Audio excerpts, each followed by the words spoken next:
Então, você quem aí, ó? O quê? Sei lá. E quem que é vermelho? Quem que é vermelho? Vermelho, fala aí. A bandeira, vai ficar a bandeira ali. Quando eu chegar perto, você vai estar lá esperando. Então, a bandeira tem que ficar no lugar oposto, né? Barra que tá monstro. Você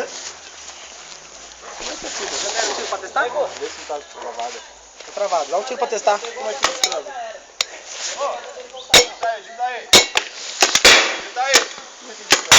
É o seguinte, a bandeira não vai ficar perto do lugar de renascer, firmeza? Pra não dar treta que Acha, deu. mano? A bandeira vai ser osso, hein, Pra não mano? dar treta que deu da última vez. É. Certo? A bandeira fica no lugar e o lugar de renascimento é outro. Nesse canto aqui, ó. O lugar dessa é pra voltar é Natal, né, lá, ó. Fechou? É Beleza. Natal, né? Naquele canto, lá atrás do carro, lá pra Pra sete voltar, lá. ó. Tem que entrar dentro aqui pela essa porta e sair pela outra. Levou um tiro, não, Sim, só sim, chegar ali atrás já sai. Levou um tiro, levanta a arma pra não levar outro. Cola ali atrás.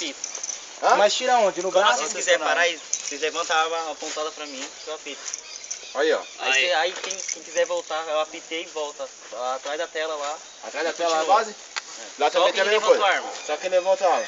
Então fechou. E outro então. detalhe, alguém aqui que nunca brincou disso? Eu já brinquei. mas não sei se trava a arma, não. Nunca brincou, então. Puxa até o final. Então o que que acontece? Se você nunca brincou disso, nunca tire esse capacete aí que você pode ficar cego pro resto da vida. Por uma brincadeira você pode ficar cego. Quer parar a brincadeira? Ergue a arma pra cima, abaixa o capacete pra baixo, conta uns 2 segundos e depois você vê que não tem movimento de tiro em volta, porque às vezes você quer parar a brincadeira e tirar o capacete e já tem uma bolinha vindo de lá. Por causa do percurso, né? Essa pegada mesmo. Então você não tira isso daí por nada. Como os outros já brincou, pode tirar. Engatilhou a arma, engatilhou, puxa esse ferrolho até o final, esse daqui, ó. Você. Pronto. Todas estão prontas para tirar. Ó, Segura aqui esse levou cavalo, né? a arma Hã? aqui. Segura aqui. Tudo vermelho, a bandeira de vocês. Tem que ver, eu acho que ele já Não tá é pra ficar perto do lugar de... A nossa bandeira vai ficar onde? Ó, o lugar de nascimento ele falou é atrás da tela. Ah, tá. Então coloca, sei lá, perto do carro ou outro lugar longe. Longe do lugar de nascimento.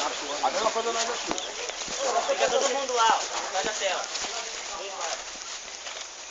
Certo. Vermelho. Pera aí. Caralho, velho. Eu vou colocar a bandeira.